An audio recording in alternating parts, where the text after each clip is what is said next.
बिस्मिल्लाहिर्रहमानिर्रहीम। अस्सलाम वालेकुम। आज की इस वीडियो में खुश आमदीद दोस्तों। मैं आज आपको बताऊंगा अफ़गानिस्तान की ताज़ा तरीन सूरत हाल के बारे में। तालिबान की अफ़गानिस्तान में पेशकदमी तेज़ी से जारी है। एक ही दिन में अफ़गानिस्तान का तीसरा सूबा भी फतह कर लिया है। AFP के मुताबिक तालिबान ने सूबा हेरात के दारुल हुकूमत हेरात को फतह कर लिया है। यह अफ़गानिस्तान का तीसरा बड़ा शहर है। इससे कबल तालिबान ने गजनी और कंधार भी आज ही फतह किए हैं। तालिबान अब तक अफ़गानिस्तान के 12 सूबे फतह कर चुके हैं।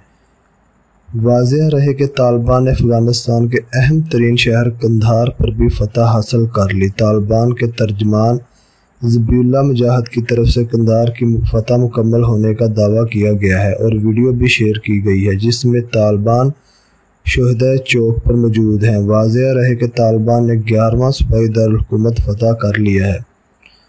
अफ़गानिस्तान में तालिबान ने पेशकदमी जारी रखते हुए सूबा गजनी के दारुल हुकूमत गजनी का कंट्रोल संभाल लिया और सूरत हाल में अफ़गान हुकूमत ने तालिबान को शराकत इक़्तिदार की पेशकश की है। जी हाँ, शराकत इक़्तिदार यानी कि आप भी पावर इंजॉय करो और ये लड़ाई छोड़ दो। गैर मुल्की मीडिया के मुताबिक अहम हुकूमती ज़राए के मुताबिक मुल्क में बढ़ते हुए तशद्दुद को रोकने के लिए अफ़गान हुकूमत ने तालिबान को शराकत इक़्तिदार की पेशकश की है। रिपोर्ट के मुताबिक इक़्तिदार में शराकत की ये पेशकश कतर के ज़रिए की गई है जो अफ़गान अमन मुज़ाकरात की मेज़बानी भी कर रहा है।